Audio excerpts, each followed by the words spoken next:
This case has never been about race, nor has it ever been about the right to bear arms, not in the sense of proving this as a criminal case. But Trayvon Martin was profiled. There is no doubt that he was profiled to be a criminal. And if race was one of the aspects in George Zimmerman's mind, then we believe that we put out the proof necessary to show that Zimmerman did profile Trayvon Martin. But the right to bear arms is a right in which we all believe. I especially believe in that right. What we want is responsible use when someone feels they have to use a gun to take a life.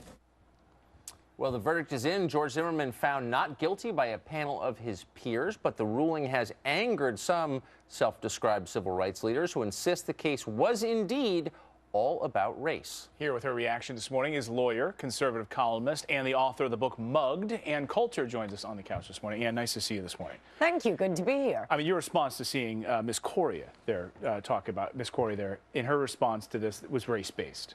Like the much of the commentary I've seen on the case, it had absolutely nothing to do with the evidence presented at trial. We're still hearing about the hoodie. There is no evidence that race had anything to do with this. And by the way, it is not a crime for a private individual to engage in any kind of profiling. It is not against the law for an individual to follow another individual.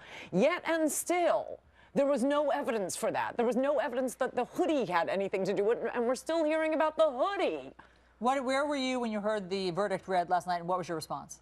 I was at a restaurant. We all knew it was coming with a bunch of my friends. We listened to it live on our iPhones, and I tweeted out hallelujah, because this was a media-led mob, and an innocent man almost went to prison for 30 years because of, well, Al Sharpton, stirring up hatred and creating a narrative for which there was never any evidence, and after this long trial, there is still never any evidence. What George Zimmerman said happened. The evidence only supported that. There is certainly no evidence that he stalked someone, that he tracked him down, that he picked him out either because he was black or because he was wearing a hoodie. We have the 911 call. Oh, and he has a lawsuit against NBC for editing that 911 call to make it sound like it was race. He was asked, he saw someone walking suspiciously, wandering about in the rain as George Zimmerman was on his way to Target. He was on neighborhood watch. He wasn't on a patrol, and according to CBS News, he turns down being on a patrol for the neighborhood. No, their job was, as many people who live in neighborhoods where there have been lots of crimes, is just to watch and call the police when you see something. Yeah, maybe following Trayvon Martin in the sense of being able to tell the police he went that way. And again, it's not illegal. And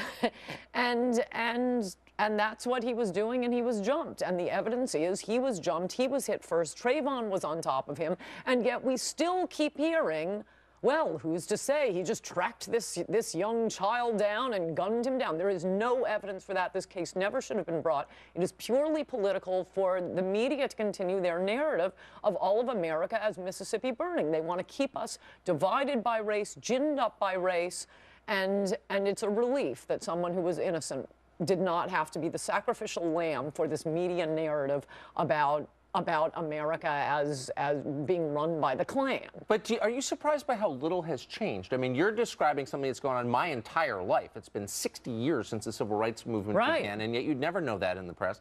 But I thought the election of Barack Obama, even if I wasn't for it, I wasn't for it, but I thought, you know, at least we're moving past this one stage in American history into something new and better in race relations, and it turns out that's not true. No, in fact, I mean, this is exactly what my last book is about, Mugged, Racial Demagoguery from the 70s to Obama. And the thesis of my book is, as I go through cases much like this, mostly in New York City, you know, famous for being that big Jim Crow state. There was never any segregation in New York, and yet every few months in New York, in a case often led by Al Sharpton, often a cop would be accused of basically what George Zimmerman was accused of, and a big hoo-ha and headlines, and oh, the Klan's on the New York City police force. And then the facts would eventually come out, and you'd find out, oh no, the black kid was mugging the cop.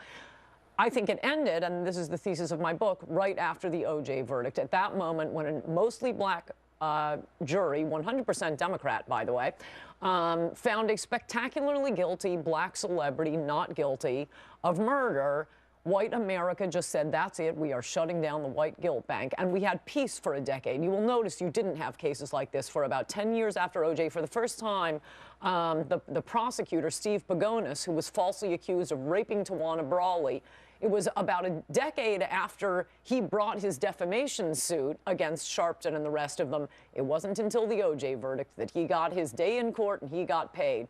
Obama brought it all back because the liberal media needs this Mississippi burning narrative in order to promote the black president with his liberal policies, which is what they care about.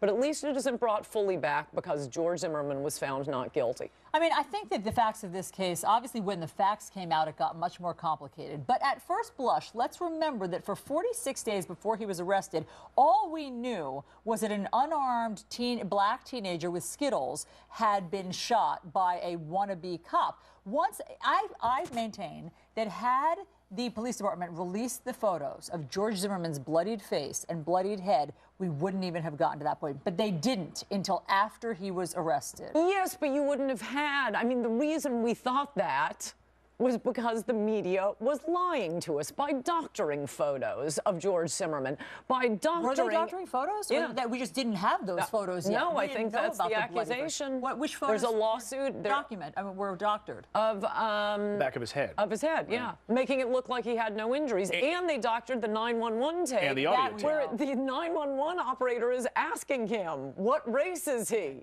I think he's black. What is he wearing? He's wearing a hoodie. MSNBC took out the questions, just the answers they glued together. He looks suspicious. He's black. Right. It's shocking, except that, as you say, we went through it throughout the 70s, 80s, and 90s, and I think people have had enough of this. It is not good for the country. It is especially not good for black people to treat them like infants and not hold them accountable for their actions. And, oh, well, they might riot.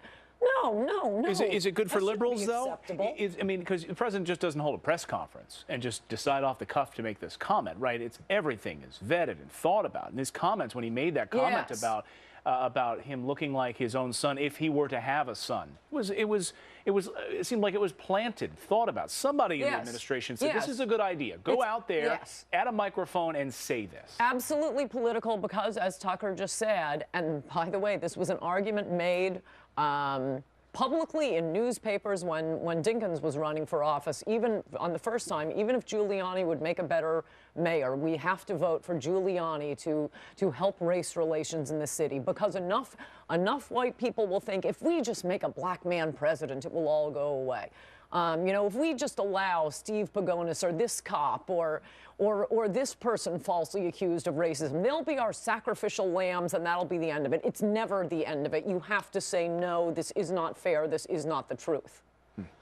Ann Coulter, lawyer, fascinating insight this morning on this case. Thank you so much for joining us. And author of Mugged. Yes, which is will explain this case. You wrote it even before it, but it still explains it. Thanks so much, Ann. Thank you. Thanks, Ann.